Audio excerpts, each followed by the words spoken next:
Rajaram and Janjanbai, two characters that come in Bitak, who were from Merta से थे वो, राजस्थान से। और राजस्थान से जब अहमदाबाद से निकलकर, सूरत से निकलकर अहमदाबाद प्राणनाथ जी गए और वहाँ से निकलकर सिद्धपुर गए और सिद्धपुर के बाद पाटन के बाद मेरता गए। अब मेरता से आगे वो दिल्ली जाएंगे और फिर पन्ना जाएंगे, वहाँ उनका अंतिम मुकाम होगा। तो ये प्राणनाथ जी का जर्नी था। अब यहाँ मेरता में जब आए हैं तब इन लोगों को प्राणनाथ जी की पहचान होती है कि ये कौन से स्तर का ज्ञान दिया जा रहा है, क्या है। तो उन्होंने रियलाइज़ किया कि यस, हमारे ऊपर परमात्मा की कृपा बरसी है कि हम ऐसे ज्ञान के कृपा के पात्र बने हैं। उनके आशीर्वाद से कहा जाता है कि उनकी बेटी थी एक जो कुरूप वाली थी, तो उसको निमित्त बनाया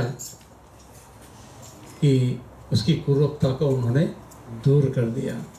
तो जब प्राणनाथ जी ने उस पर जड़ छिड़का तो एक मिराकल हो गया, वो रूपवती हुई। लेकिन रूपवती हुई तो जब कुरूप था तब कोई शादी उसकी होती नहीं थी। तो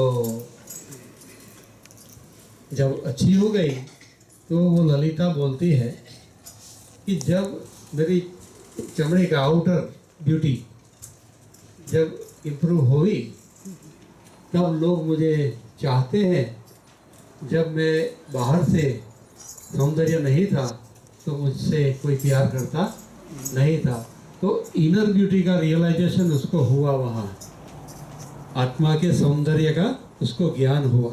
तो उसने, ये राजा राम की जो लड़की थी, उसने बोला पिताजी को और माताजी को कि अभी मुझे शादी से क्या मतलब है, मुझे तो मेरे प्रीतम मिल गए हैं और मैं उनके साथ में ही मेरा जीवन जीना चाहती हूँ। तो वह वहाँ से निकल गई और अंतिम जीवन तक वहाँ रही पन्ना जी में। तो ये प्राणनाथ जी की बेटी का उदाहरण है। और उनके उन्होंने जो राजा राम जो थे, ये लोगों ने ये तय किया प्राणनाथ जी की, ये प्रसंग उनके परिवार में जब घटित हुआ तो उन्होंने बोला कि ये हमारे बिजनेस की चाबी आप ले लो। तो उनके चरणों में सब सौंप दिए चाबी।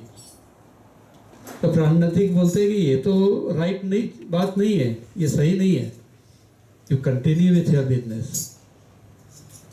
लेकिन सब कुछ जो भी करते हो वो परमात्मा के लिए करते हो, उस भाव से आप करो।